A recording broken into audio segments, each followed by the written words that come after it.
Coutinho.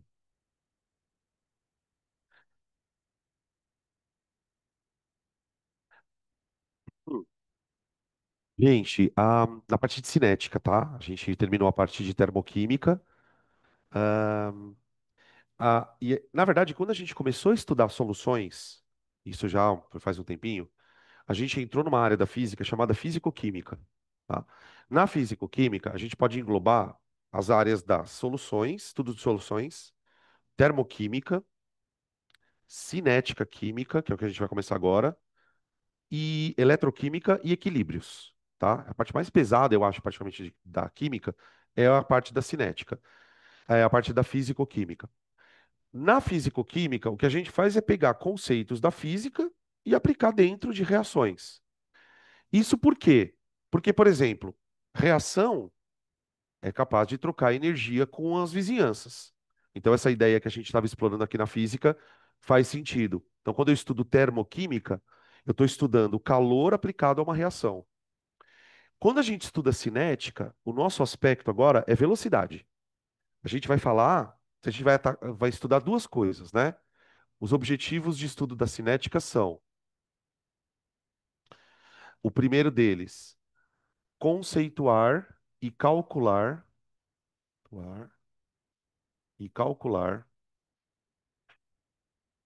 a velocidade de uma reação, de uma reação. Aqui a gente vai abordar bem parecido com a física, né? A gente fala sobre velocidade média, fala sobre velocidade instantânea, fala como calcular essas velocidades e tal. Aí, numa segunda camada de estudo, digamos assim, né? Porque isso aqui é a coisa mais superficial. E aqui é onde a gente tem uma partezinha de matemática, tá? Na segunda parte, a gente vai tentar explicar o mecanismo de uma reação. O mecanismo geral, peraí, perdão, esqueci de colocar uma palavra aqui. O mecanismo geral de uma reação. Quando a gente estuda cinética, uma das coisas que a gente ouve bastante é a tal da teoria das colisões, né? A gente fala sobre complexo ativado, energia de ativação. Todas essas palavras que vocês já ouviram certamente em aula, vocês ouviram dentro deste contexto aqui. Para você entender o que uma reação rápida tem de diferente de uma reação que é lenta, você precisa entender o que acontece na reação. O que que faz uma reação rápida ser rápida? O que que faz uma reação lenta ser lenta, entende? Então esse mecanismo é o que a gente vai chamar depois de teoria das colisões, que vai explicar toda essa parte de energia de ativação e tal. E aí na terceira parte, que é uma parte mais aprofundadinha, não que ela seja mais difícil, uma vez que você sabe calcular a velocidade, você entende o que que é velocidade de reação. Uma vez que você entende o que faz uma reação ser rápida ou não, agora você vai intervir. O que que significa intervir? Você vai controlar as condições da reação, você vai controlar a condição de temperatura, você vai controlar a presença ou não de catalisador, você vai controlar se o teu reagente sólido está inteiro ou se ele está pulverizado. Você vai controlar as condições da reação para aumentar ou diminuir a sua velocidade. Então aqui a gente está falando dos fatores que afetam a velocidade das reações,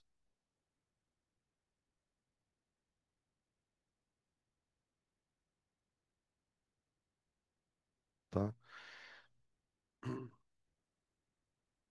O que que o vestibular cobra de, assim, na grande maioria dos casos? A parte 3, né?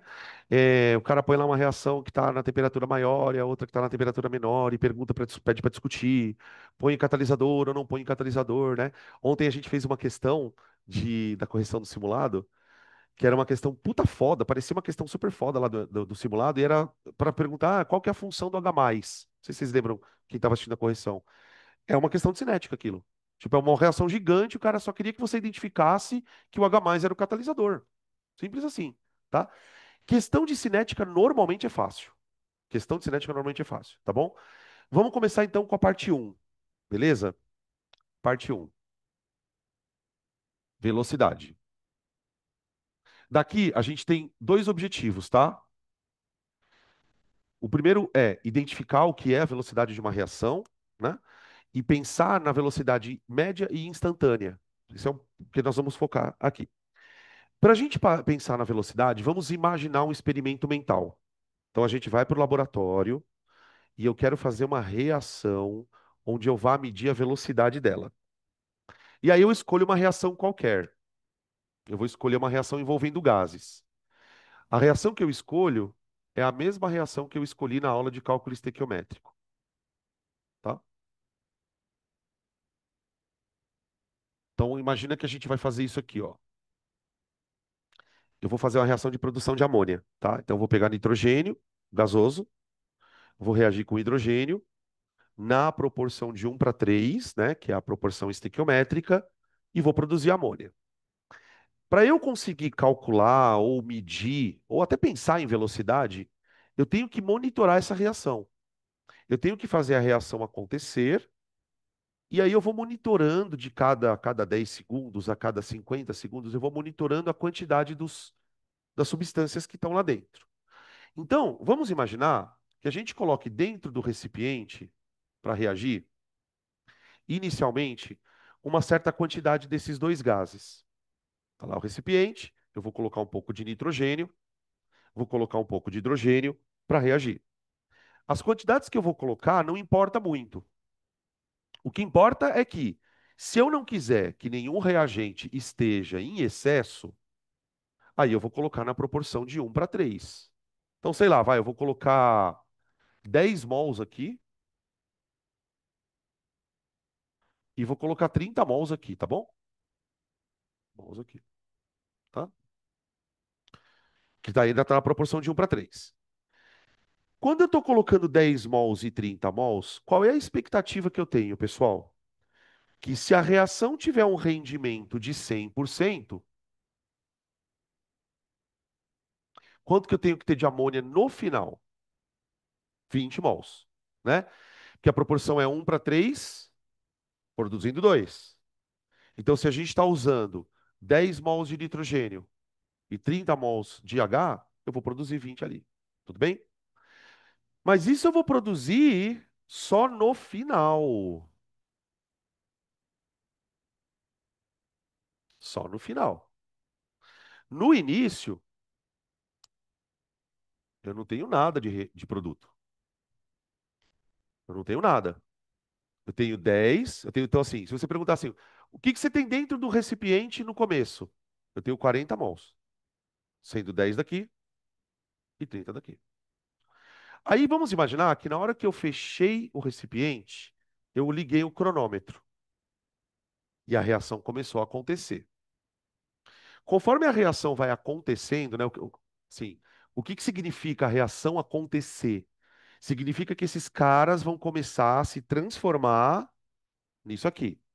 Então, se a gente conseguir acompanhar a quantidade desses caras ao longo do tempo, ela deve diminuir, deve diminuir, deve diminuir.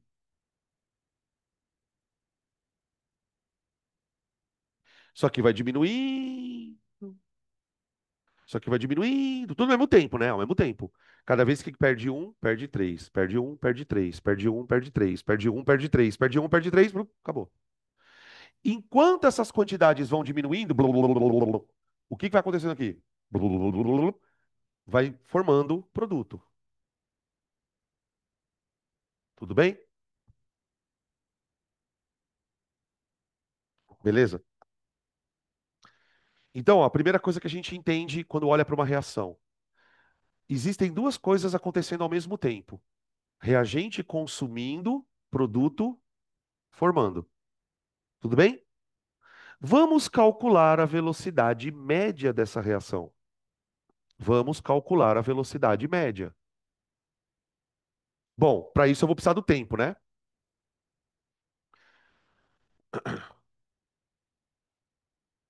Vamos fazer de conta que o tempo foi de 20 segundos, tá? Então, se eu vou calcular a velocidade média num tempo de 0 a 20 segundos, Eu posso fazer esse cálculo usando qualquer um dos reagentes, tá? Por exemplo, vamos lá. Velocidade média entre 0 e 20 segundos. Tá. Para calcular essa velocidade, eu posso calcular ou em função de um reagente ou em função de um produto, tá? Eu vou, sei lá, vou escolher um produto para calcular. Não, vamos colocar o reagente, vai. Eu quero calcular a velocidade de consumo do nitrogênio. Velocidade de consumo do nitrogênio, tá?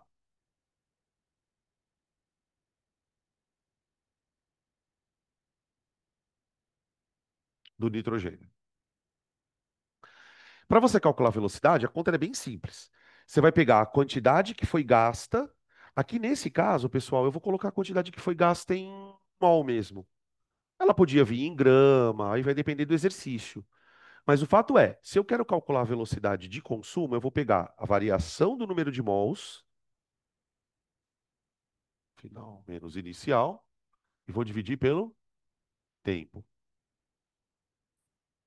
Ó, variação do número de mols, né? Lembrando que variação a gente está falando do final menos o inicial, e vou dividir essa variação do número de mols pelo tempo, tá? Observa que nesse caso, a conta ela vai ficar com o númerozinho negativo,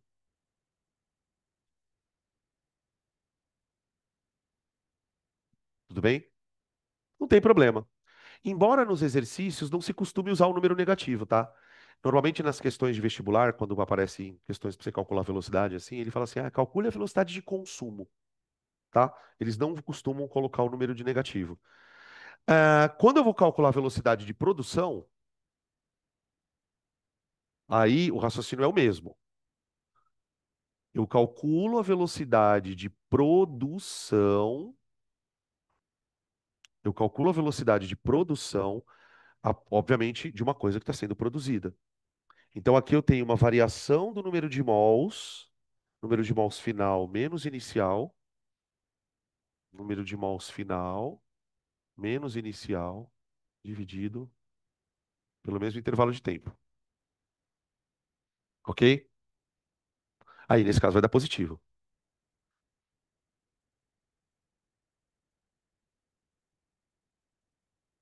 Por segundo. Tudo bem? Tem algumas questões, daqui a pouco a gente vai fazer uns exemplos, antes de mexer com a apostila, de algumas questões que usam esse tipo de conceito para aplicar em cálculo estequiométrico, tá? A gente vai daqui a pouco falar sobre isso. Tem uma coisa aqui que é legal, tá? De você perceber. Dá uma olhada na reação, a proporção entre N2 e NH3. É 1 para 2, tá vendo? Então isso quer dizer que se eu gasto X do N2, eu produzo 2x do produto. Só que em mol isso, né? Em mol. Observa que essa proporção ela também veio para velocidade, ó, tá? Então nós estamos trabalhando com mol, então a velocidade do N2 é a metade da velocidade do H2, tá? Como que eu explico isso? Porque a proporção é 1 para 2. Então, quer dizer, se eu gasto 1 mol aqui, eu produzo 2. Se eu gasto meio mol aqui, eu produzo 1. Sempre vai ser assim, tá? Isso é importante da gente deixar, vou colocar uma observação aqui, ó. A proporção molar pode ser aplicada na velocidade. A proporção molar é aplicada na velocidade. Claro, né, gente, que isso porque a velocidade está em mol, na velocidade. Bom, tudo bem até aqui? Agora, vamos olhar um pouco melhor para essa reação. Do jeito que eu coloquei aqui, né, nessa tabela, a gente está olhando para dois momentos da reação, o início e o final, tá? Vamos imaginar que a gente fizesse uma terceira medida entre o início e o final. Vou colocar aqui uma medida intermediária, vou chamar de meio. Meio. Essa medida, vamos imaginar, lembra que isso é um experimento mental. Vamos imaginar que essa medida que eu dei aqui, que eu abri a tampa e fui medir, ela foi feita exatamente na metade da reação. Então, tipo, a reação durou 20 segundos. Eu fiz três medidas nas quantidades de reagentes e produtos. Eu fiz uma medida no começo, eu fiz uma medida exatamente no meio da reação e uma terceira medida aqui no final, ok? Vamos imaginar que nesta medida do meio, a gente tivesse aberto aqui a tampa e percebido que a quantidade de nitrogênio tinha caído para 4 mols. 4 não. É, 4. 4 mols, tá? Então nós começamos com 10 mols de nitrogênio, ele foi consumindo. No meio da reação eu tinha 4 mols, depois ele foi consumindo e aí acabou. O que que a gente percebe olhando para essa situação? Que na primeira metade da reação, a quantidade de nitrogênio que foi gasta foi de 6 mols. Depois, na segunda metade, foi gasto 4 mols. Tudo bem? O que que esse comportamento está mostrando para mim? Que a velocidade da reação não é a mesma. Não é a mesma. Porque se a velocidade da reação fosse a mesma, aqui teria que ter 5 mols. Ah, professor, mas isso acontece com qualquer reação? Sim, gente. Sim.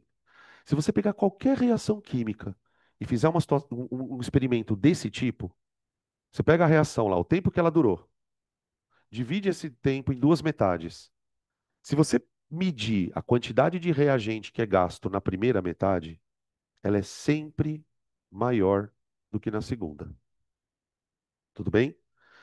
Isto vai evidenciar que a reação não tem velocidade constante. Tudo bem?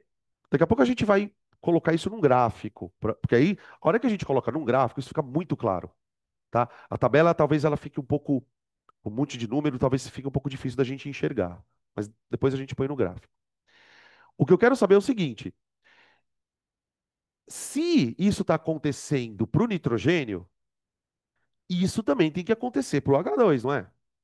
Então, por exemplo, durante estes 10 segundos aqui, ó, eu gastei 6 mols do N. Então eu tenho que ter gasto quanto do H? Hã? 18.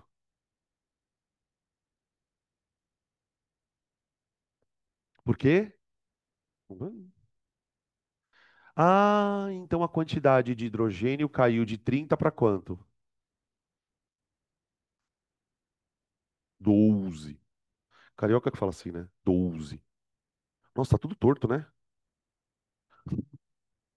12. Ó, tá aqui, ó. E quanto tinha de amônia depois de 10 segundos? 12. Se eu gastei 6 e 18, não é um para 3? Eu vou ter que formar o dobro, não é? O dobro do primeiro, não é? Então, eu gasto 6 disso com 18 disso para formar quanto? 12. Ah, então aqui no meio eu tenho 12 mols. Vocês estão acompanhando o que que eu estou fazendo? Isso chama tabelinha. Tudo bem? Isso aqui é uma preparação para equilíbrios. A gente vai usar muito isso nos equilíbrios. Toda vez que você, quando que você pensa em fazer tabelinha? Você pensa em fazer tabelinha toda vez que você precisa acompanhar a evolução da reação, tá? Geralmente quando o problema é de cinética e geralmente quando o problema é de equilíbrio. Então vamos continuar a nossa tabelinha aqui. Daqui para cá eu gastei 12. Olha lá, tá vendo que tá 1 para 3 de novo? E aí eu produzi quanto aqui? Aqui eu tava com 12. Se no final tem que ter 20, eu produzi quanto aqui? 8 mols. Gente, dá uma olhada nessas linhas em azul. Essas linhas em azul, elas têm que obedecer exatamente a estequiometria da reação. As linhas em vermelho são consequências das linhas em azul. A primeira linha em vermelho fui eu que coloquei aqui. Então eu coloquei o que eu quis. Essa segunda linha aqui é resultado do quê? Do que foi gasto durante os primeiros 10 segundos da reação. Essa segunda linha é o que foi gasto durante os outros 10 segundos da reação. Aqui, tá? Beleza. Beleza. Agora vamos colocar isso no gráfico, porque a hora que eu colocar no gráfico, primeiro, vai aparecer que a velocidade não é constante. E segundo, eu vou conseguir ver a velocidade instantânea no gráfico, tá? Então, vamos lá. Ah, uma conclusão que eu quero colocar aqui. Conclusão. A partir dos dados da tabela, a partir dos dados da tabela,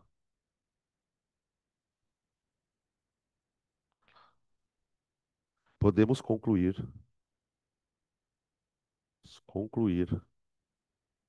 que a velocidade da reação diminui ao longo do tempo.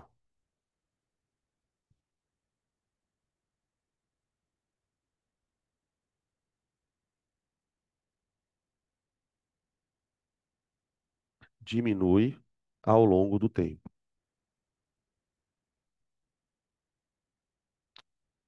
Eu. Ela é resultado daquilo que aconteceu. Quem está perguntando isso? Ah, a linha em azul é resultado daquilo que aconteceu entre esses dois intervalos de tempo aqui, ó. Então aqui, essa linha azul é o que eu gastei em 10 segundos disso. Por isso que eu coloquei o menuzinho, tá vendo?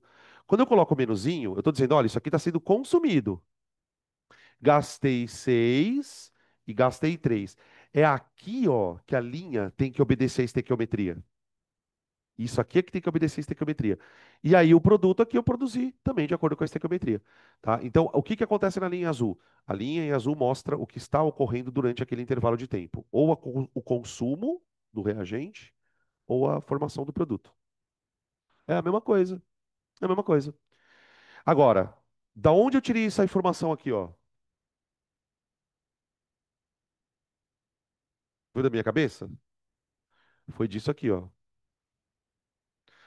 Olha para essa frase, ó. A partir dos dados da tabela, podemos concluir que a velocidade da reação diminui ao longo do tempo. Como você sabe que a velocidade da reação diminui ao longo do tempo? Calcule a velocidade média desse cara aqui, ó, e depois calcula a velocidade média dele aqui. Vai dar igual? Não. Se você calcula duas velocidades médias e não deu igual, significa o quê? Que a velocidade está mudando, tá bom? Beleza, ó. Aqui ele gastou 6 mols em 10 segundos. E aqui ele gastou quanto? 4 mols em 10 segundos. Entenderam? Aqui é a mesma coisa, ó. Gastou 18 em 10. Depois ele gastou 12 em 10. E no produto vale a mesma regra.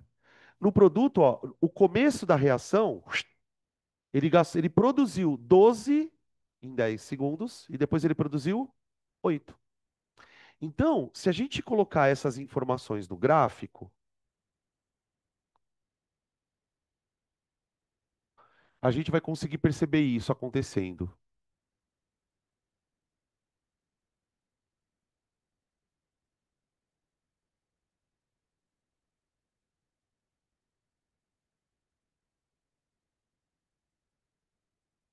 Eu vou colocar um gráfico meio grandinho, porque daí fica fácil de eu desenhar.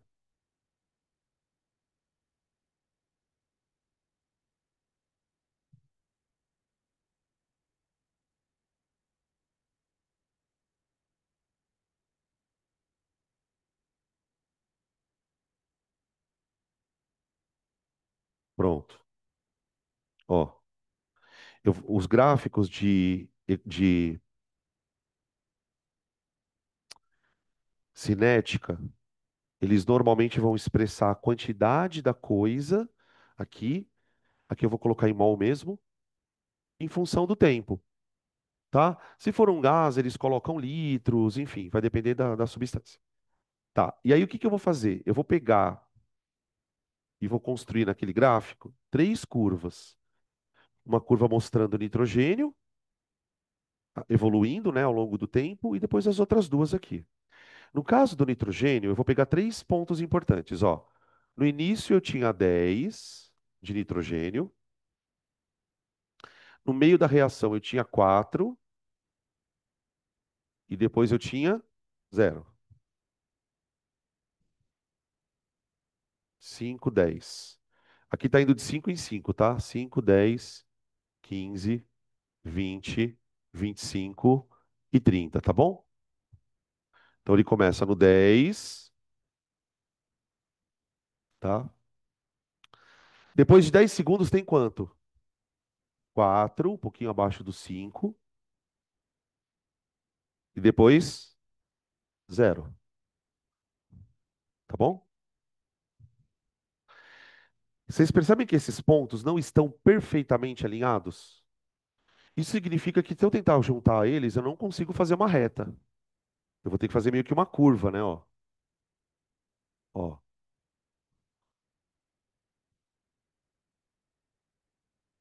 tá? É uma curvinha bem suave, mas é uma curva, tá? Beleza? O fato de ser uma curva está mostrando pra gente justamente que não adianta fazer a regra de três, tá? Porque no começo a velocidade aparentemente é maior.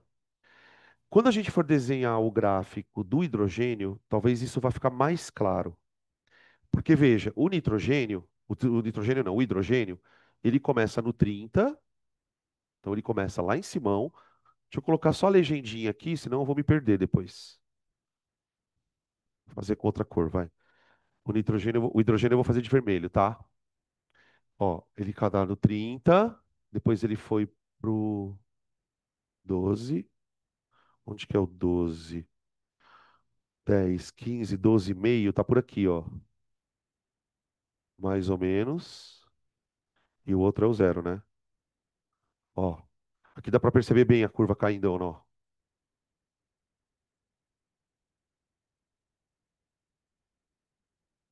Nossa senhora, então. Tá? E aí, o último deles, que é o do produto. 0, 12 e 20. Vou colocar aqui. 0, 12 e 20. 0, 12. Onde está o 12, cara? Ah, tá aqui. Olha!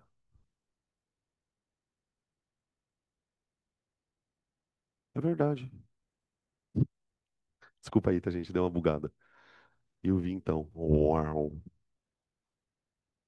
Ó.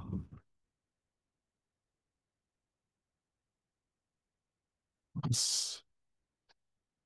Pronto. Oi.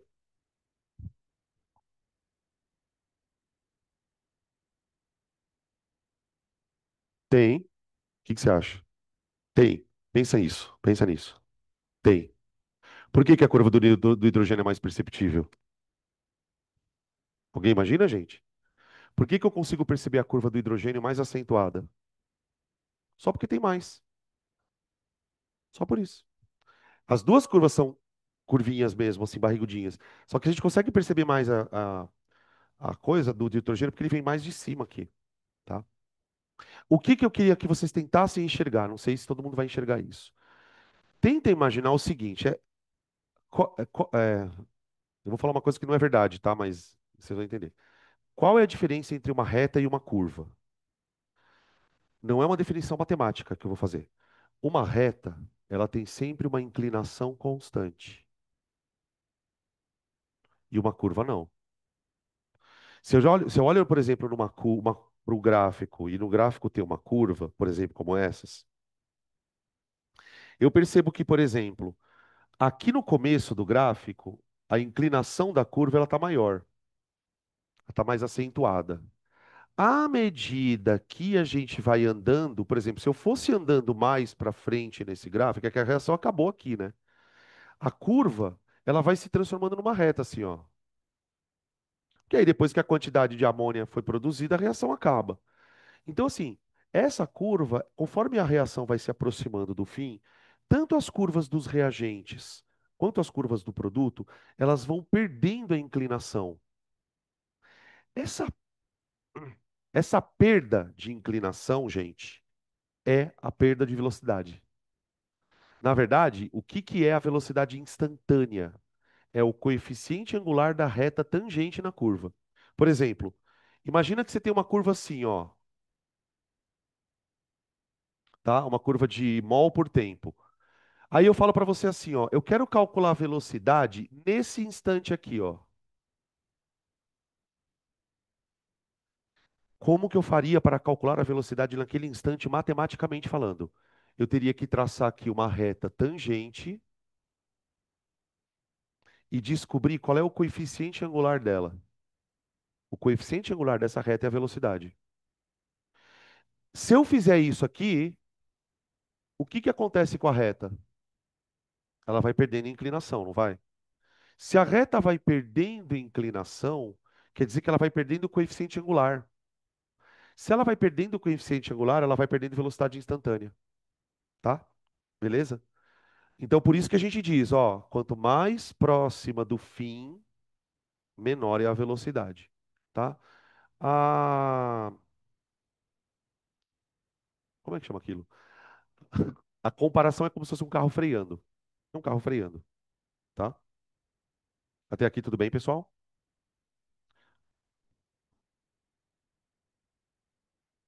Beleza. Bom, como que isso pode virar exercício?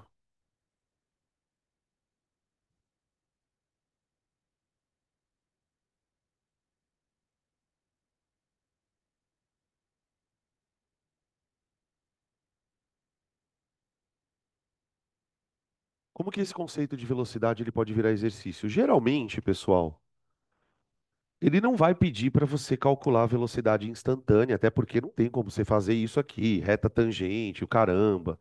A gente sabe que existe uma velocidade instantânea, ok? No entanto, a velocidade que para nós é calculável, quando eu falo disso, eu estou falando da matemática, né? É a velocidade média. Até porque a velocidade média, muitas vezes, ela é mais importante do que a instantânea, pelo menos no que diz respeito a uma reação. Porque a velocidade média, ela leva em consideração o que aconteceu do começo até o fim. Então vamos imaginar a seguinte situação. Vocês já viram ou já ouviram falar de um negócio chamado bico de Bunsen? O que que é um bico de Bunsen? É um biquinho de gás, que é usado em laboratório para esquentar as coisas. Você vai fazer, por exemplo, você precisa dissolver uma substância na água. Você sabe que a substância é mais solúvel em água quente. Você põe o bico de Bunsen, coloca uma telinha aqui e coloca o negócio para esquentar, né? Esse bico de Bunsen, ele consome metano. Metano, tudo bem? Vamos supor que eu esteja no laboratório e eu abra a chama do bico de Bunsen e eu percebo que lá dentro ele está gastando 1,12 litros de metano a cada minuto na CNTP, tá bom? Pergunta é a seguinte: se eu deixar esse bico aberto aqui durante 1 hora,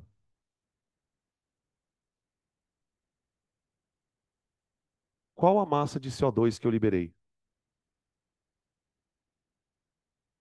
Isso é um problema de cinética. Uai, professor, mas isso é um problema de estequiometria? É, cinética com estequiometria. A mesma coisa que a gente faz quando coloca ΔH na estequiometria, eu também posso brincar com velocidade. Tudo bem? Como que a gente aborda uma questão dessa, gente?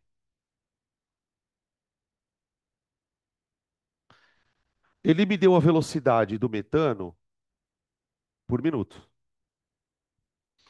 Ele quer saber quanto eu produzi em 1 hora. Então, primeira coisa é entender que o metano se transforma em CO2, porque tem uma queima aqui.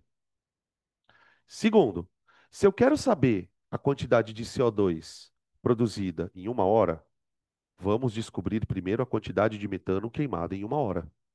Então, a primeira coisa que a gente faz numa questão desse tipo é pegar o reagente e, de fato, descobrir quanto ele foi gasto, porque aí vira um problema de estequiometria. Então, aqui eu falo que eu gastei 1,12 litros a cada 1 minuto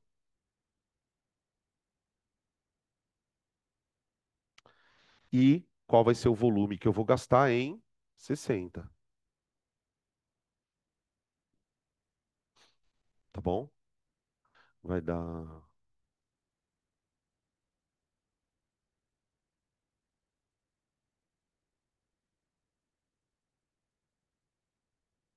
67,2 litros. Tá aí. Beleza. Descobrimos quanto eu gastei de metano. Tudo bem que está em volume, mas depois a gente passa para mol. Agora eu vou escrever a equação química para estabelecer a proporção entre os dois, tá? Se você tiver a equação química na sua cabeça, melhor ainda.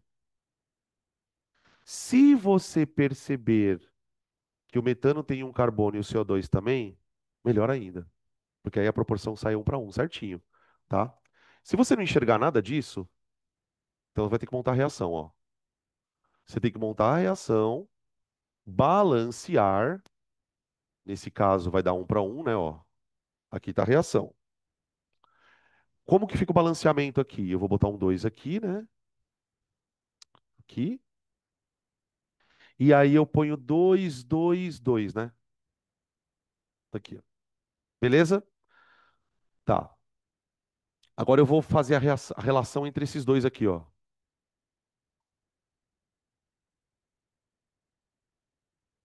Gente, vamos lá. Puta, agora vamos lá. Tô super ansioso. O que que vocês vão escrever aqui?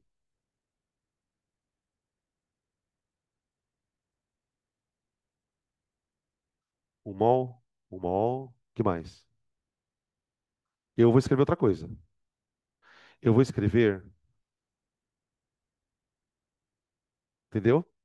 Eu posso escrever um mol, mas como eu vou trabalhar com o volume e eu sei que a reação está na CNTP, em vez de eu colocar um mol aqui, eu já ponho 22,4. Que aí é aquele lance que eu sempre falo para vocês, cara. Quanto mais você enxergar isso, menos regras de três você fará. Aqui eu vou colocar o quê? Então, eu não vou colocar 22,4 aqui. Por que não? Porque eu quero a massa.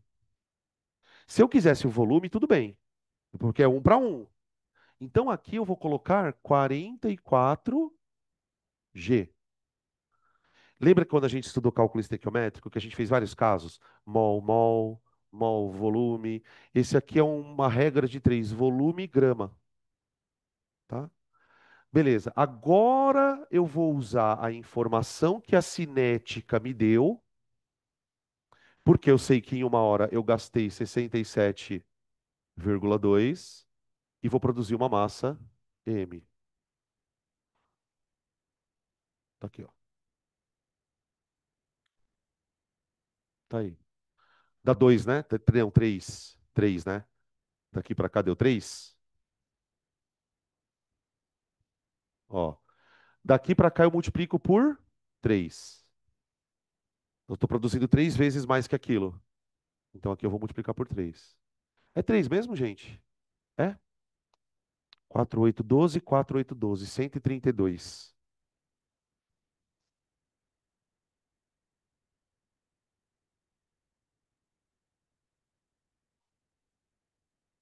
Não, não. O que que ele pode pedir quando ele te dá gráficos, né? Vamos imaginar aquela situação. Isso aqui é um problema bem comum, tá? Onde você faz uma estequiometria com a velocidade. Mas ele pode te dar o gráfico e pedir a velocidade. Ele fala assim: calcula para mim a velocidade média, sei lá, entre 0 e 10. Então, por exemplo, se ele te apresenta o gráfico e pede para você calcular a velocidade, você vai fazer o delta n dividido pelo delta t. Por exemplo, ó, pega lá o gráfico azul. Entre 0 e 10, Quantos mols eu produzi? Uns 12 e pouco. Então eu pego isso e divido pelo tempo, tá? O gráfico ele vai te pedir basicamente isso, se ele te der o gráfico, tá? Ô, você não viu lá? Tem café lá fora. Mas você pode? Oh, então eu quero. Obrigado. Até aqui tudo bem, pessoal? Tranquilo? Isso aqui é o que eu posso chamar de parte um, tá? A parte um é o conceito de velocidade. Você vê que do conceito de velocidade a gente consegue tirar pouca coisa, né? O que mais tem chance de fato de aparecer alguma questão assim. Agora, o conceito de velocidade ele serve para nos levantar uma segunda questão. Por que a velocidade varia? Reação tem freio? Mais ou menos. Mais ou menos. A teoria das colisões, pessoal, que seria o que a gente vai começar agora aqui como parte 2, ela surge muito dessa observação aqui. Os caras vão lá para o laboratório, vão começar a pegar várias reações químicas, medir a velocidade delas de várias maneiras, e, para surpresa de todo mundo, nenhuma velocidade é constante. Em outras palavras, não existe reação em movimento uniforme. É isso que a gente está querendo dizer aqui. O que existe são velocidades que vão diminuindo com o tempo. Como se, de alguma maneira, a reação fosse, bem entre aspas, tá, gente? Perdendo a força. Ela vai perdendo o ímpeto dela.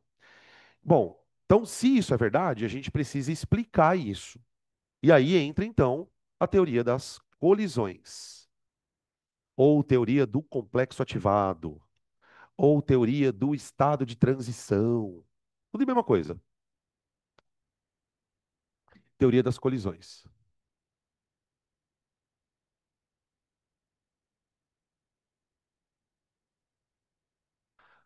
A teoria das colisões, ela vai fazer a seguinte reflexão. Todas as reações químicas, não importa se sejam reações orgânicas, inorgânicas, são diferentes entre si.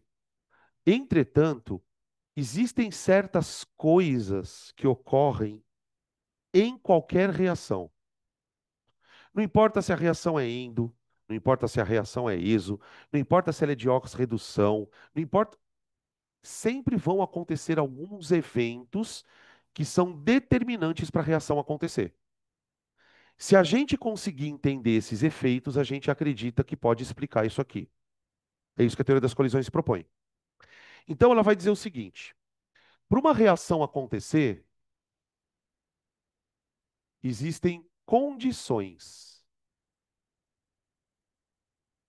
Lembrando que toda vez que a gente está falando de reação aqui, nós estamos falando de um processo de transformação química, né? Tipo ácido mais base formando sal e água. Primeira condição: as moléculas precisam ter afinidade química. Afinidade química entre os reagentes.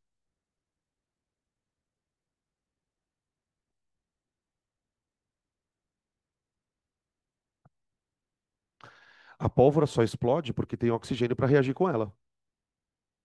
Então existe uma afinidade entre os dois, tá? Isso é condição importante. Por isso que, por exemplo, ácido não reage com ácido, né? Ácido reage com base. Ah, então quer dizer que os opostos se atraem, não tem nada a ver, nada a ver, né? Os opostos se atraem. Eu acho muito louco essas coisas que o povo pega, né? Tipo assim, se um próton atrai um elétron, então eu tenho que me envolver com uma pessoa que é completamente diferente de mim.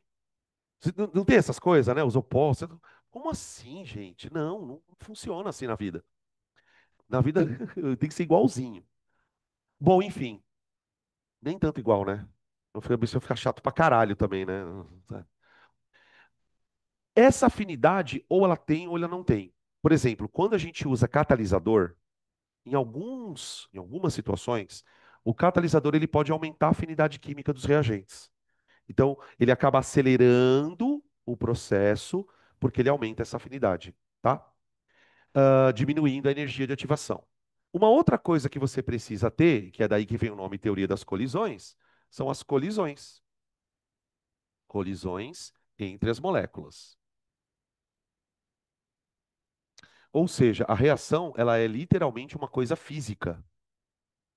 A molécula se aproxima da outra, há alguma interação entre elas, tá? E dessa interação vai nascer uma outra molécula ali. Tá. E aí, analisando essa questão das colisões, é que a coisa começa a ficar interessante. Tá, afinidade química é uma coisa que tem ou não tem. Mas a questão das colisões a gente pode olhar um pouquinho com mais detalhes. Imagina que você está reagindo duas coisas. Então, por exemplo, você pega um líquido e mistura no outro. Aí, no momento que você mistura, as moléculas estão ali dentro do sistema se movimentando, né? E, obviamente, as moléculas vão começar a encontrar uma na outra, encontrar uma na outra, encontrar uma na outra. A teoria das colisões vai dizer o seguinte: olha, quando duas moléculas se encontram e colidem de fato, vamos supor que elas tenham afinidade química, pode acontecer duas coisas.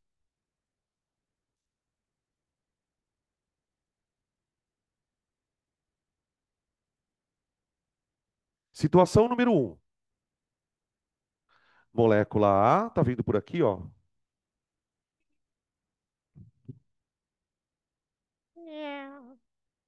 Elas vão vindo. Bum! Bateu.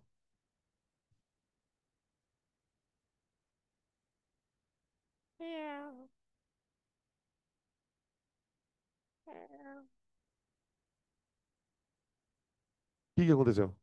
Nada. As moléculas bateram e voltaram. Isso é chamado de colisão não efetiva ou não eficaz. Essas colisões acontecem a todo momento lá dentro. Todo momento. Agora, essa colisão para a gente não é boa.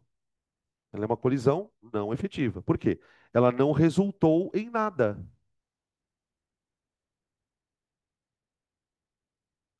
No entanto, a teoria vai dizer assim: de vez em quando, duas moléculas são agraciadas com uma colisão efetiva.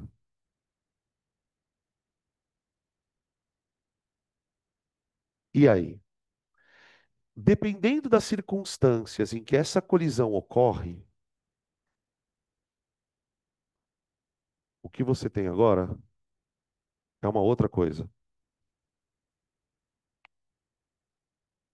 Quando a colisão resulta numa transformação, a gente diz que a colisão deu certo, ou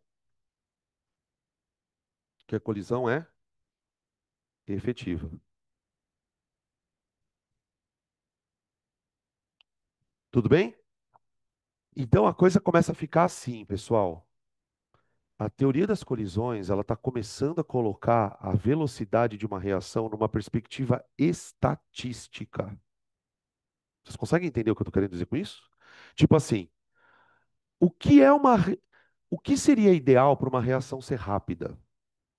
Que todas as colisões fossem efetivas. Imagina que você tem lá um mol de ácido reagindo com um mol de base. São 600 sextilhões de moléculas reagindo entre si, concorda? Imagina se todas as colisões fossem efetivas. Bateu, reagiu. A reação ia terminar rapidinho. Só que tem reações, pessoal, que demoram meses, horas. Tem reação que é tão lenta que você só consegue fazer ela se você tiver catalisador. Segundo a teoria das colisões, o que que explicaria uma reação ser lenta? Que a probabilidade disso aqui acontecer é baixa. Se a probabilidade de uma colisão ser efetiva é pequena, vai demorar para que todas as moléculas consigam reagir. Vocês entendem essa noção? Então, o que vai determinar o que é rápido e o que é devagar é o seguinte: vamos escrever aqui.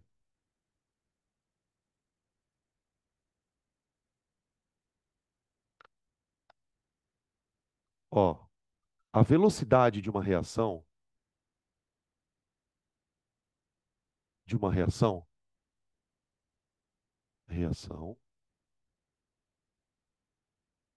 é tanto maior,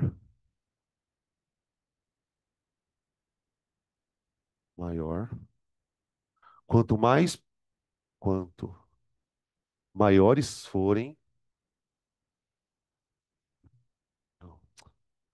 Quanto maior for a probabilidade de uma colisão ser efetiva.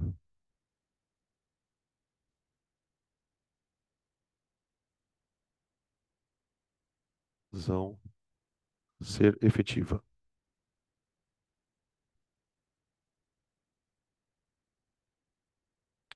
tá? Eu coloquei é tanto maior quanto maior for a probabilidade. Eu tentei evitar o termo diretamente proporcional, porque não é necessariamente assim, tá? Mas se eu tenho mais probabilidade de reagir, a tendência é que a reação termine mais cedo, entende? Ou seja, se a reação está terminando mais cedo, é porque ela é mais fast. Mais fast é foda.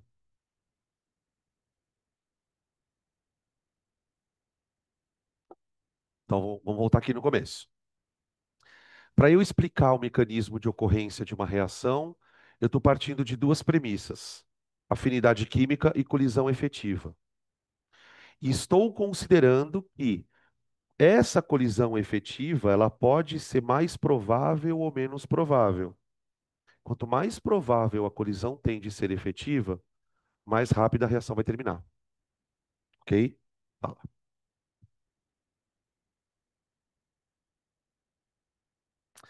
Então, isso, eu tava refletindo, enquanto eu estava escrevendo, é que eu estava pensando sobre o catalisador também. Olha que coincidência. Sabe quando a gente fala de fatores que afetam a velocidade de reações? O que que eu tenho de fatores que afetam a velocidade de reações?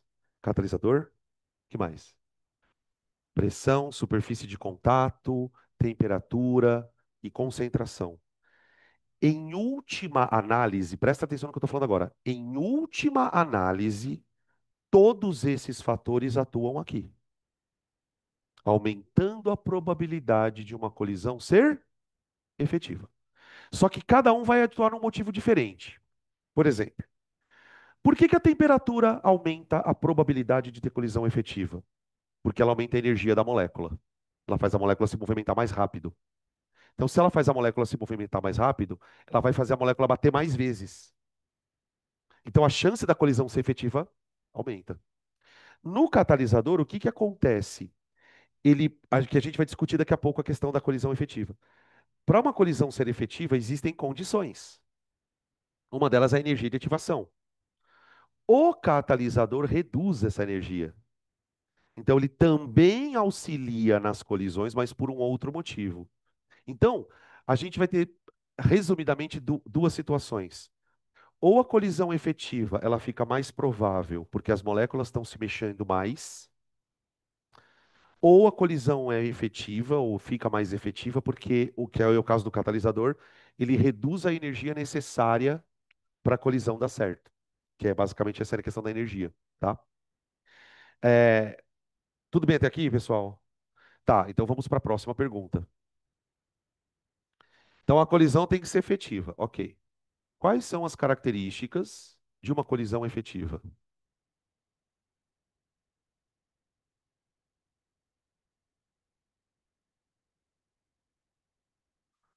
De uma colisão efetiva.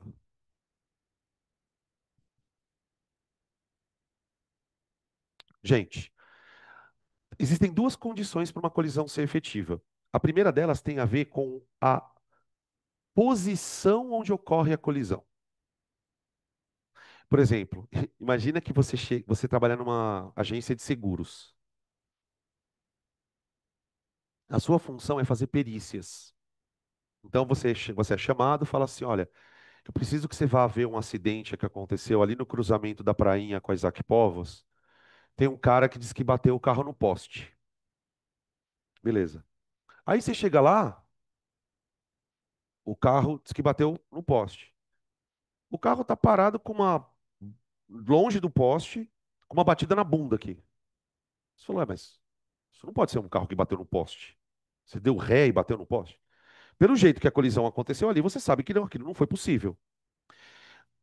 Quando você olha para uma coisa e enxerga que essa coisa tem uma forma, essa forma, no caso das moléculas, ela vai normalmente ser complementar a outra molécula. De tal maneira que para uma molécula reagir com a outra, ela precisa bater do jeito certo, certinho. Quando as moléculas são pequenas, em geral, essa questão não é uma questão tão relevante. Moléculazinha pequenininha, uma bate na outra. Agora, imagina que uma molécula dessas aqui, por exemplo, é uma molécula muito grande, tipo uma enzima. E essa enzima, por exemplo, ela precisaria se unir a alguma coisa para fazer uma catálise. Quando a gente estuda, no caso das enzimas lá na biologia, a gente aprende que a enzima, ela precisa de um mecanismo de encaixe nas substâncias. Esse encaixe, ele está refletindo que a posição em que a colisão aconteceu é importante. Não basta que aconteça uma colisão. É preciso que essa colisão ela tenha uma orientação que seja favorável para a reação acontecer. Por exemplo, imagina que isso aqui, ó, seja uma molécula de enzima. Ó, isso aqui eu vou chamar de enzima, tá? E essa enzima, ela tem a função de catalisar uma reação. Então, o que que ela vai fazer? Ela vai pegar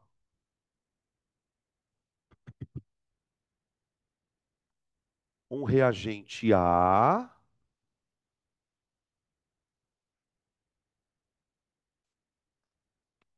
e um reagente B. Opa,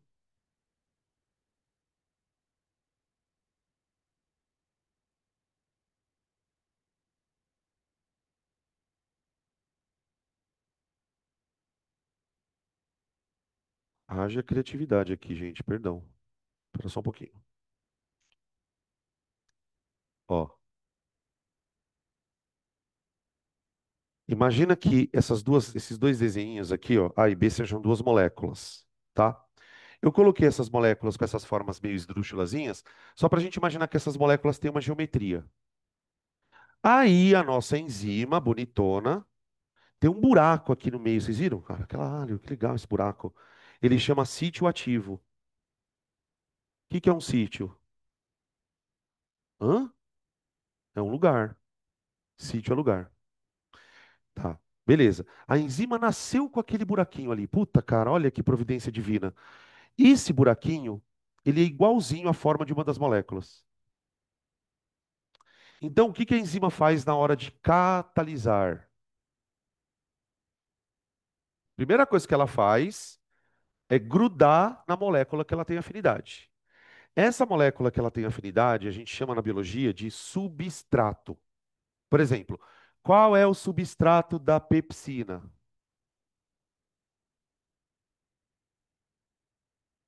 Hã? Proteína. Qual que é o substrato da pitialina? Amido. Amilase salivar, né? Amilase salivar, ó. Pitialina, amilase salivar. Deu para entender o lance que eu tô falando? Qual que é o substrato da... Essa é foda. Anidrase carbônica. CO2. A anidrase carbônica é a enzima que transforma CO2 em bicarbonato no sangue. Ela é super importante para o sistema tampão do sangue, tá? Toda enzima tem um substrato. Aí o que que acontece? A enzima, bonitona, gruda no substrato. Ela faz isso aqui, ó.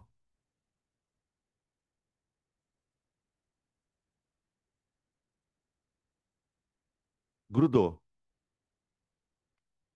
Na hora que a enzima gruda no substrato, e claro que esse mecanismo de adesão da enzima ao substrato tem vários tipos, tá? Tem vários tipos.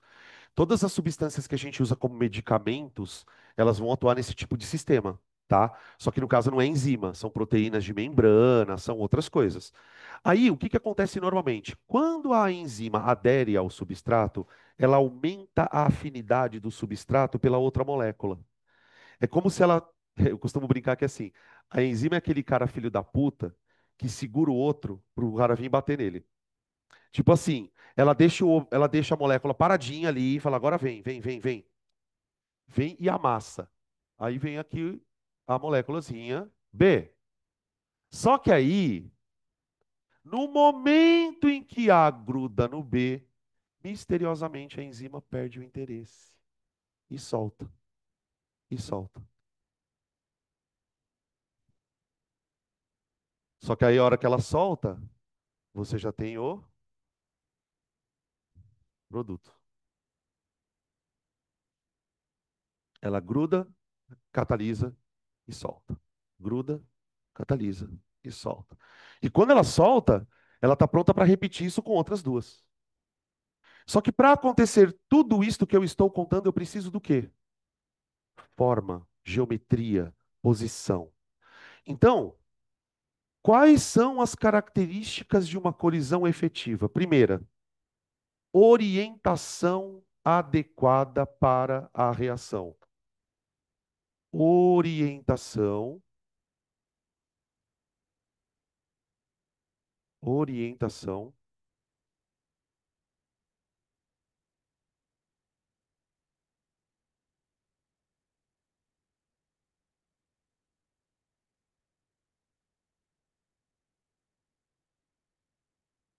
tá bom?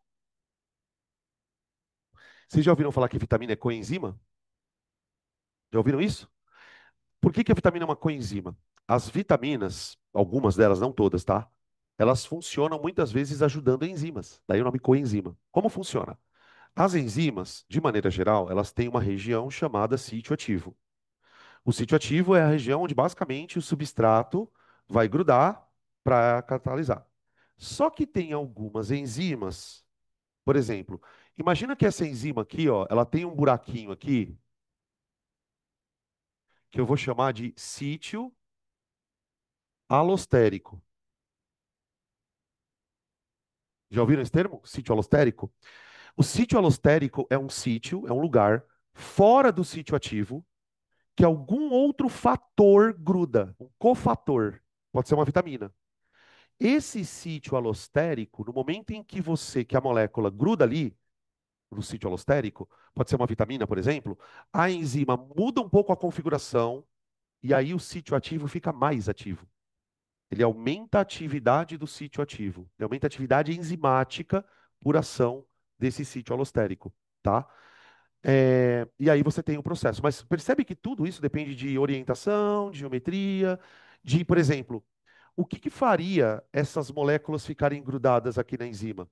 Interações moleculares, pontes de hidrogênio, dipolos induzidos, dipolos permanentes. Tudo bem? Oi. Ele pode aumentar ou diminuir. Isso vai depender do que está sendo grudado ali.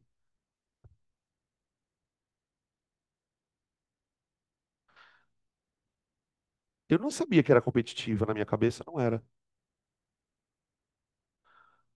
Porque o inibidor competitivo ele compete pelo próprio sítio, né? Não sei, não sei também. Boa pergunta. Boa pergunta. Espera para ter essa aula de farmacologia, que se discute muito. Eu não lembro disso, tá? Mas, enfim, eu acho que pode ser por isso mesmo. Pode ser por isso que a Bilena está falando. Se ela faz uma inibição, porque o que acontece? Ela gruda no sítio, o sítio faz ela perder a afinidade no outro sítio, então ela acaba prejudicando a ligação do outro. Porque assim, o que eu lembro, tá? E eu vou lembrar, vou tentar ir até a minha aula de farmacologia lá do 1900 e bolinha. Inibidor competitivo é aquela porra que gruda e não solta mais. O não competitivo. Eu me lembro que esse é, é a única situação que eu lembro. Existem moléculas que vão para o sítio ativo, grudam e não soltam mais. Esse é um inibidor, que eu me lembre, não competitivo. Ele tá lá e não sai mais. Agora, se é uma coisa que gruda e solta, é um inibidor competitivo. Entendeu? É isso que eu sei, só. Não arrasei nada. Tá? Bom, beleza. Alô? Alô? Opa. Outra coisa que a colisão precisa ter para ser efetiva é energia, tá? Então, orientação, ok, né? Coisa 2. Energia suficiente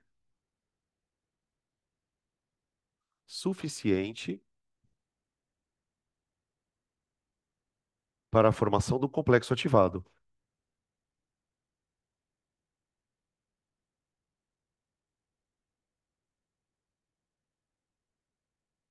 Nossa, mas vocês veem isso no vestibular? Ah, vai estar de brincadeira. Ah, toma no cu.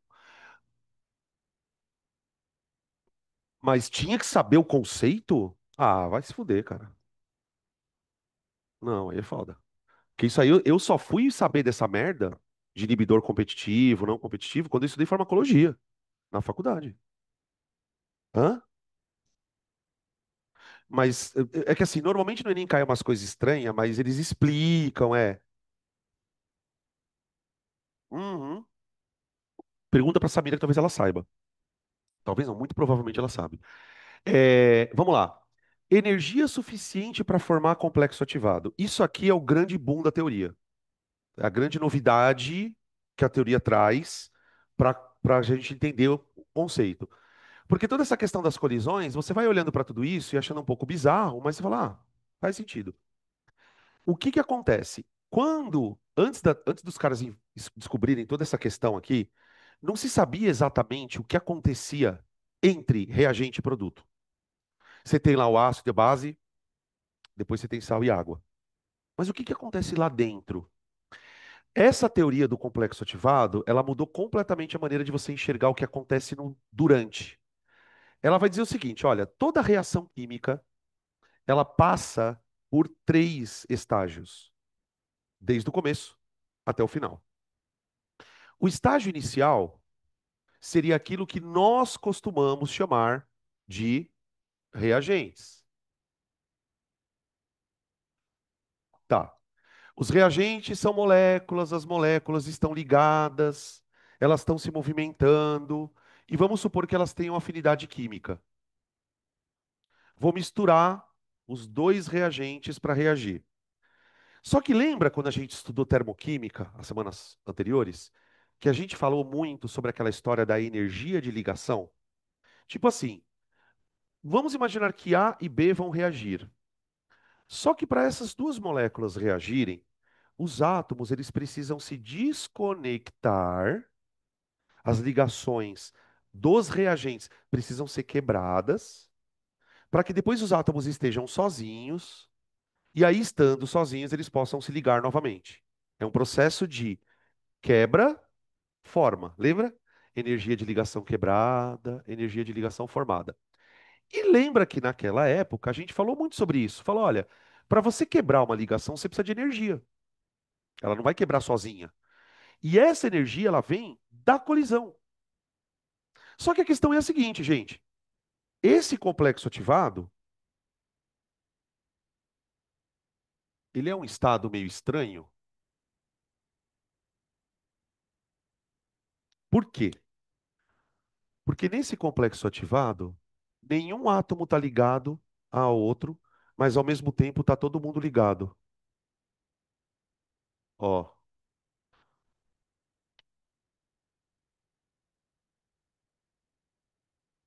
isso aqui seria mais ou menos uma tentativa de representar o que que é um complexo ativado.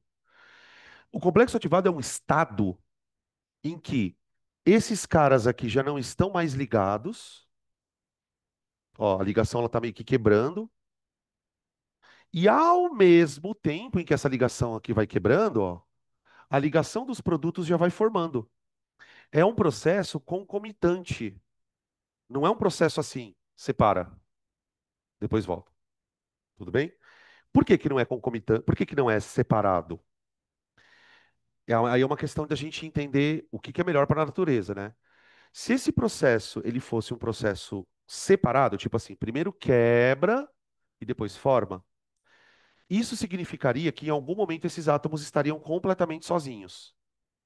E isso iria levar o sistema para uma situação de instabilidade muito grande. Como que a natureza contorna esse problema? Ela faz o sistema passar por uma situação de instabilidade. Isso aqui é instável pra caralho. Se isso aqui é instável, tem duas coisas que você precisa saber sobre ele. Primeira, ele tem alta energia.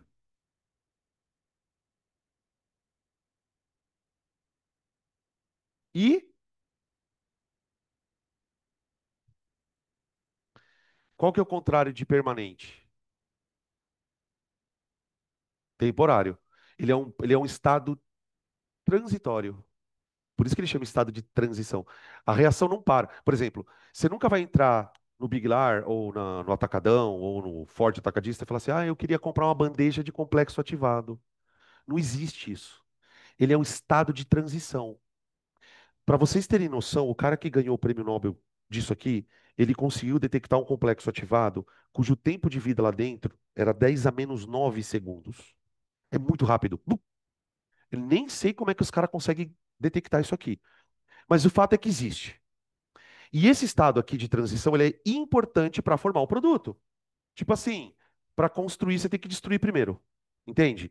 Então, quando o complexo ativado acontece, ele é transitório.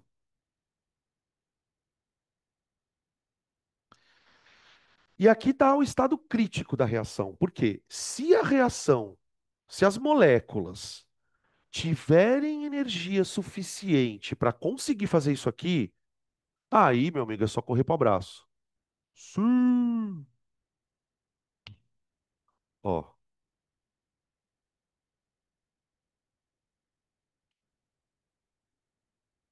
pronto. Tá lá. Tá? Agora, onde está a questão da energia, né, pessoal? É aí que entra a história da colisão. Por quê? Imagina se essas ligações aqui, ó, forem ligações muito fortes. Pensa nisso. Se essas ligações forem ligações muito fortes, significa que elas vão requerer uma grande energia para serem rompidas. Para que elas consigam obter uma energia para serem rompidas, elas vão precisar de uma colisão muito forte. Então, existem colisões efetivas que são mais difíceis de acontecer do que outras. Tem moléculas, por exemplo, pessoal, em que as ligações aqui, ó, elas são tão frageizinhas que a qualquer temperatura uma molécula reage com a outra. Não precisa estar muito rápida, não precisa ser uma colisão muito forte, tá? Então, é como se existissem colisões. Sabe aquela coisa assim, qualquer coisinha que você encosta já quebra? Isso seria uma reação rápida. Uma reação em que a colisão efetiva ela é bem fácil de acontecer. Agora, quando as moléculas são muito estáveis, ou quando as moléculas são muito grandes, aí a colisão ela vai requerer uma energia maior, tá? Beleza? Essa energia se chama energia de ativação. É a própria. A energia de ativação, pessoal, ela vem aqui, ó. Ativação, né? Ô, gente, por que que ela chama ativação? O que que ela ativa? Hã? O que que ela ativa? O complexo. O complexo não chama ativado? Então, para você transformar isso nisso, o que que você precisa de energia? Essa energia eu vou chamar de energia de ativação, tá? Por isso que a gente ouve, por exemplo, frases assim, ó, toda reação tem uma energia de ativação. Ou seja, toda reação vai requerer uma energia para que eu consiga chegar no estado de transição, ok? Tem uma outra questão aqui, pessoal, ainda sobre essa situação da energia, que é o seguinte: não é só o complexo ativado que tem energia. Os outros estados também têm.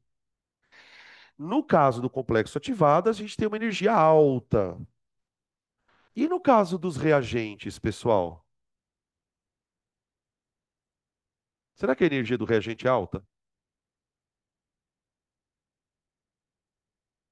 Essa energia aqui, ó, dando spoiler, spoiler não, né? Que a gente já viu. É a entalpia. É a energia que está armazenada nas moléculas, tá? Aqui eu tenho energia. Aqui eu tenho energia, tá?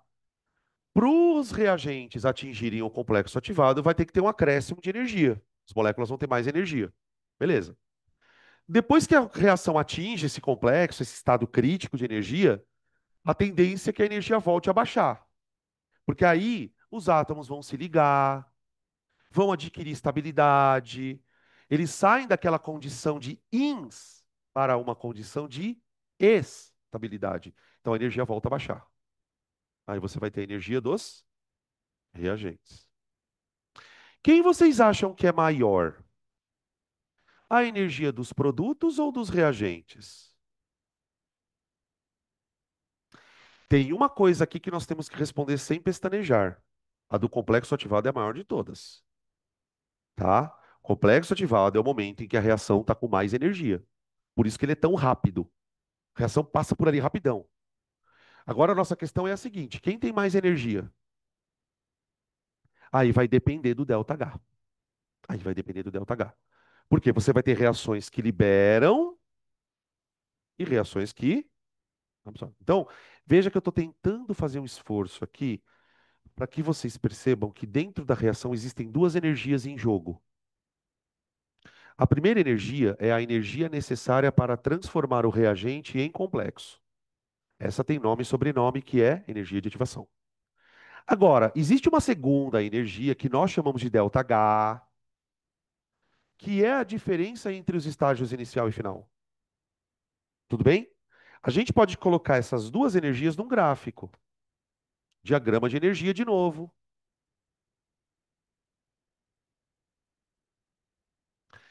Aí eu vou fazer uma coisa assim, quer ver, ó?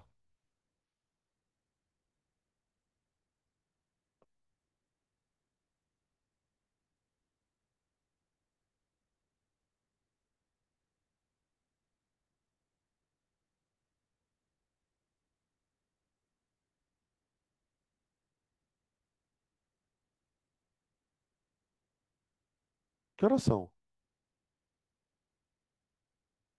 Tá. Nossa, perdi muita noção do tempo aqui. Ó, quando a gente começou a estudar termoquímica, lá nas primeiras aulas, a gente mostrou um gráfico de entalpia. Esse gráfico era mais ou menos assim, ó.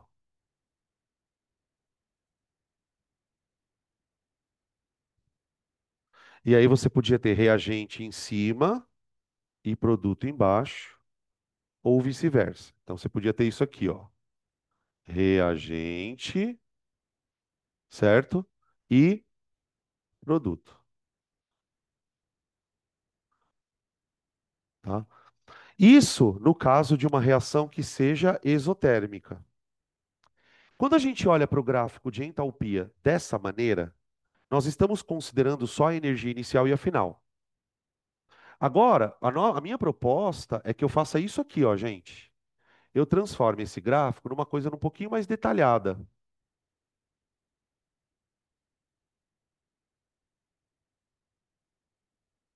Eu faça isso aqui, ó.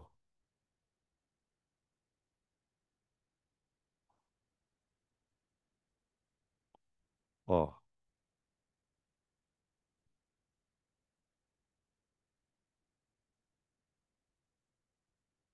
que que a gente vai fazer? Antes a gente usava o gráfico assim porque eu tinha estágio inicial e final. O que que eu faço agora? Como existe um estágio intermediário, eu separo essas curvas aqui, ó. Então aqui você vai criar um eixo agora de tempo, como se fosse um tempo, né? A gente não costuma colocar tempo aqui, mas é um eixo de tempo, um eixo de cronologia, tá? E aí você vai ter então o seguinte, ó. Aqui você tem o reagente com uma entalpia, reagente com uma entalpia. Aqui você tem o estado de transição, que é o complexo, né, com uma energia alta pra cacete, tá? E aí, ó, pessoal,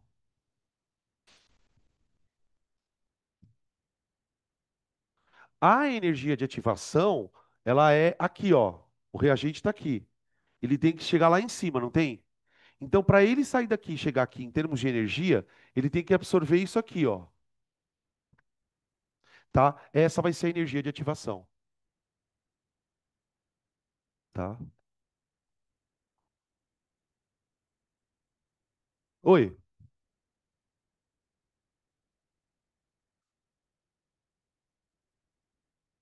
tanto maior quanto maior, é.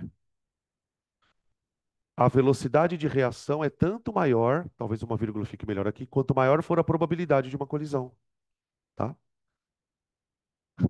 Eu não sei se tem vírgula ali. Bom, vocês já perceberam que a minha gramática é péssima, né? A única que eu dei dentro foi a do extravasado. Ah, não foi aqui, né? Depois eu conto pra vocês a história do extravasado. Ó, gente.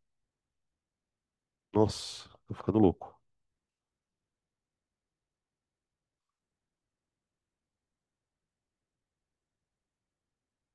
Ó, do mesmo jeito que podem existir reações onde o reagente tem mais energia do que o produto, existem reações onde o reagente tem menos energia que o produto. Nessas reações, eu também tenho um gráfico com complexo ativado. Vou colocar os dois gráficos aqui, tá? Pra gente não ter desculpa depois que não viu os dois. Ó,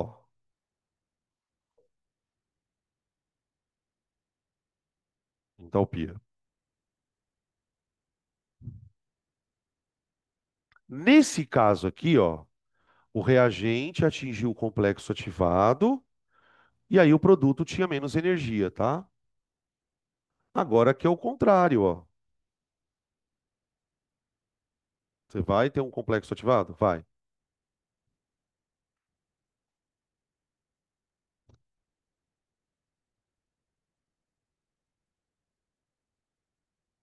Ó, independente da reação ser exotérmica ou endotérmica, ela vai passar por um pico de energia, que é o momento lá onde ela está se transformando, o reagente está virando produto, tá?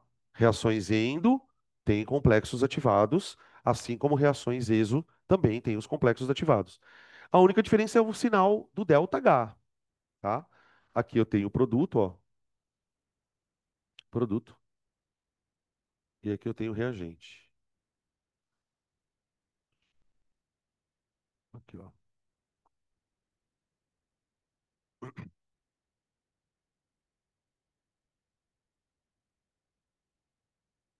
Aqui também tem energia de ativação, ó. Reagente, complexo ativado. Para o reagente se transformar em complexo ativado, ele tem que absorver energia. EA. Pronto.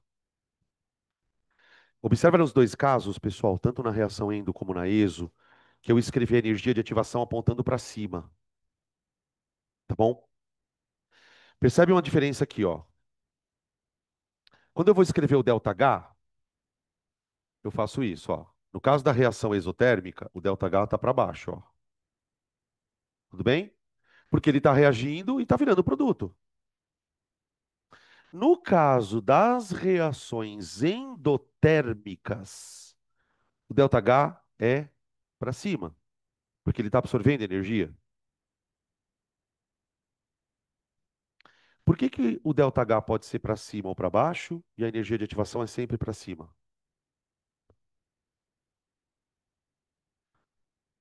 Porque ela sempre tem que ser absorvida. A energia de ativação, pessoal, ela é sempre absorvida, porque o cara vai ter que ir lá para cima, não vai? O ΔH não é necessariamente sempre absorvido. Por exemplo, como que você explica uma reação que absorve energia para chegar no complexo ativado ser exotérmica?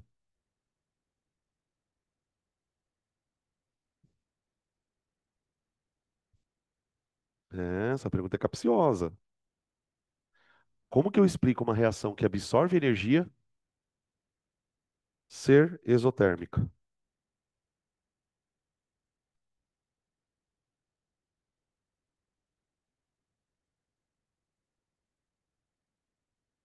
Uma ideia, não? Não? Gente, quando eu falo assim, como você explica uma reação exotérmica absorver energia, é uma coisa natural. Porque quando eu estou falando de uma reação exotérmica, eu estou falando da energia inicial e final. Quando eu falo que uma reação exotérmica absorve energia, eu estou dizendo de um momento específico dela. Mas, professor, se ela está absorvendo energia, como é que no final tem menos energia do que tinha antes? Aí você tem que voltar na aula da semana passada. Ligação quebrada absorve energia. Ligação formada libera. Ela, nesse caso, o que que aconteceu? Ela absorveu um pouco, mas na hora de liberar, ela liberou mais. Então, o que vai tornar uma reação endo ou exo É esse jogo de absorve e libera. O absorve é a energia de ativação. O que vai determinar se no final das contas ela é endo ou exo é o quanto ela vai liberar no final. Se ela absorver 10 e liberar 50, saldo exo. Se ela absorver 50 e liberar 10, aí o saldo é endo. Deu para entender? Então, resumindo, como pode uma reação exo absorver energia? Resposta: esta energia que ela está absorvendo não tem nada a ver com o ΔH. A energia que qualquer reação absorve, independente dela ser exo ou endo, é a energia de ativação. O ΔH é o resultado de tudo que aconteceu durante o processo. Por isso que quando eu vou calcular o ΔH, eu faço HP menos HR e não me preocupo com o que acontece ali no meio. Faz sentido isso? Tá? Então entendam, a energia de ativação é uma coisa completamente diferente do ΔH. São duas energias, mas são energias que estão sendo analisadas em situações diferentes, tá bom? Por isso que você ouve frases do tipo: catalisador não afeta o ΔH. O catalisador, ele tem o poder de afetar isso aqui, ó. Tudo bem? Beleza. Perguntas até aqui. Por que que a gente... Eu tenho uma pergunta então. Por que que a gente ouve falar na aula que quanto menor a energia de ativação, mais rápido é o processo? Vamos refletir um pouco sobre isso. Relação entre EA, energia de ativação, e velocidade.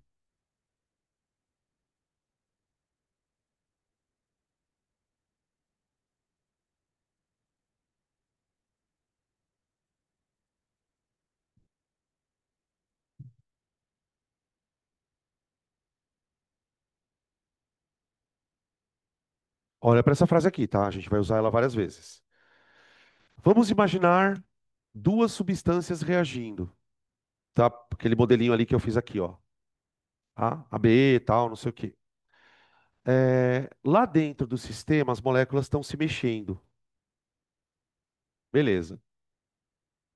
Então, nós vamos construir um gráfico aqui, um gráfico meio estranho,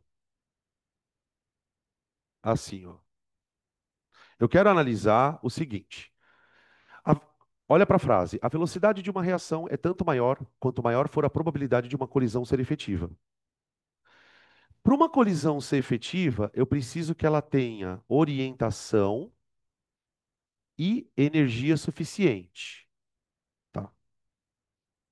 Essa energia vem do movimento das moléculas. As moléculas estão se mexendo lá dentro. Então a gente deve imaginar que lá dentro da reação você tem moléculas com energia maior ou menor. Você tem algumas moléculas que estão super rápidas, tem algumas moléculas que estão super lentas, e tem algumas moléculas ali com energias intermediárias. Se a gente fosse distribuir a energia em função do número de moléculas, a gente tinha aquele gráfico famosérrimo que eu já mostrei para vocês em algum momento, que é um gráfico que parece um sino. Isso aqui, ó. A distribuição de moléculas, na verdade, isso aqui é chamado de distribuição populacional de moléculas de acordo com as suas energias. Isso aqui é um gráfico de histograma, aqueles gráficos de barrinha, tá ligado? Então imagina assim, ó, aqui você tem uma barrinha que representa um número de moléculas com uma certa energia. Quando a barrinha está para a direita, então imagina aqui, ó, você tem uma barrinha, outra barrinha, aqui, ó. São várias populações de moléculas, certo? Quanto mais para a direita está a barrinha, mais energia ela tem, a molécula. Então, essas barrinhas aqui representariam moléculas que têm muita energia. Essas barrinhas aqui representariam moléculas que têm pouca energia. E aí você tem as barrinhas intermediárias aqui, tá? E assim é a energia do sistema, tá bom? Qual é o problema? Existe uma maldita de uma energia de ativação. Quer dizer, para você sair daqui e chegar aqui, você tem que ter uma energia mínima, tudo bem? Essa energia mínima, ela pode ser mostrada aqui no gráfico, no eixo X. Então, eu vou colocar um ponto aqui, ó.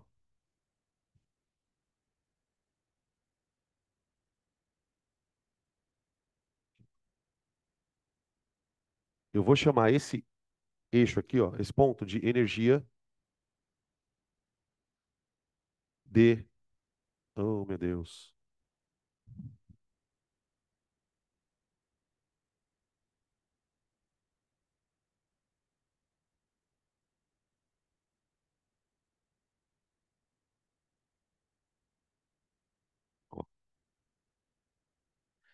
A energia de ativação, pessoal, ela tá colocada em algum ponto do gráfico, tá?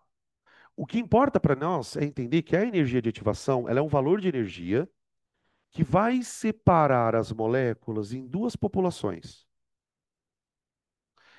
As moléculas que estão à frente dela aqui, ó, são moléculas que têm energia superior à energia de ativação.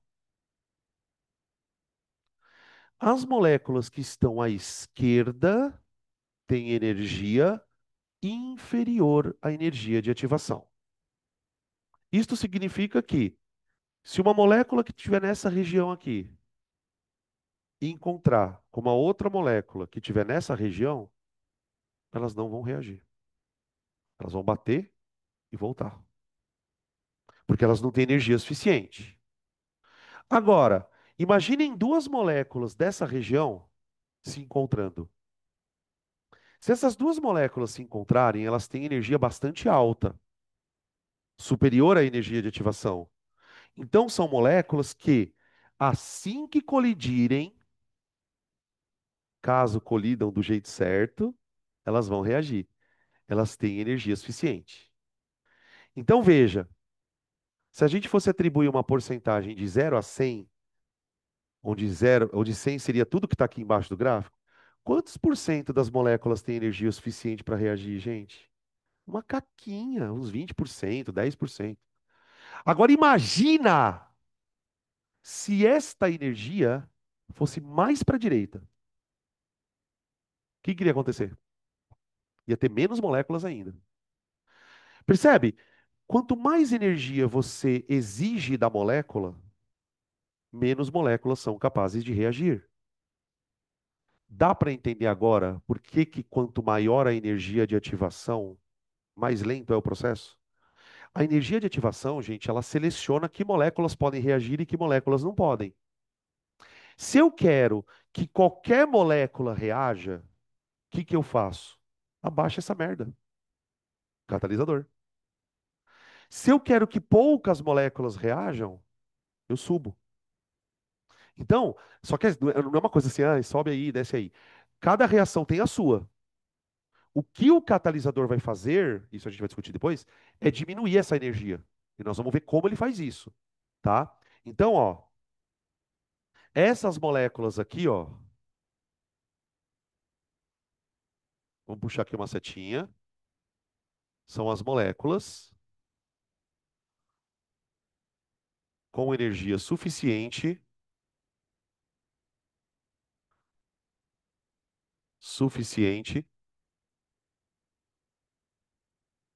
para reagir. Então agora faz um raciocínio comigo aqui, ó, para a gente fechar o conceito.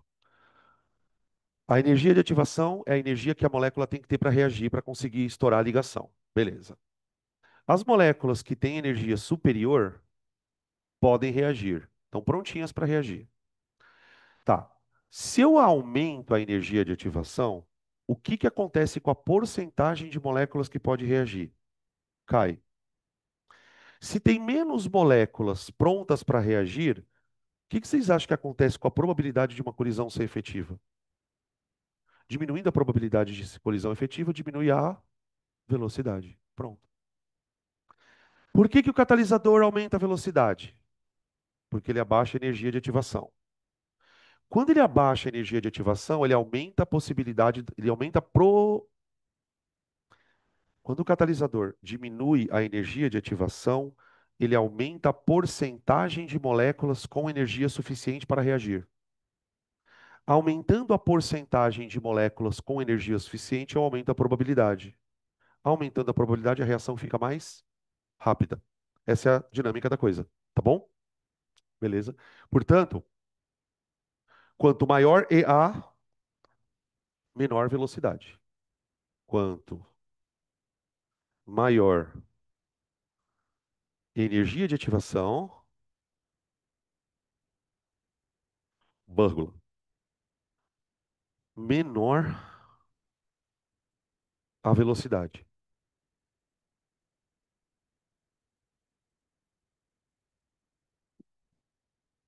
tá?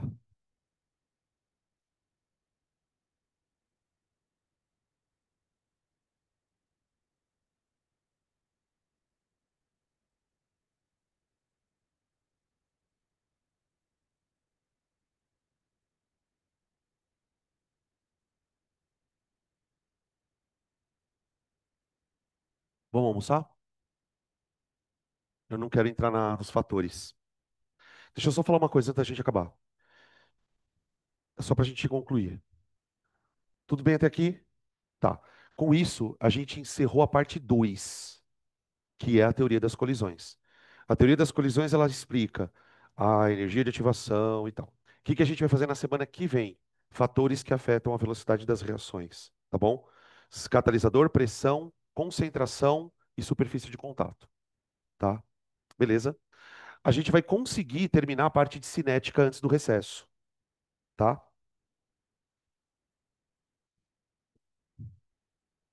E a parte de trabalho e energia também.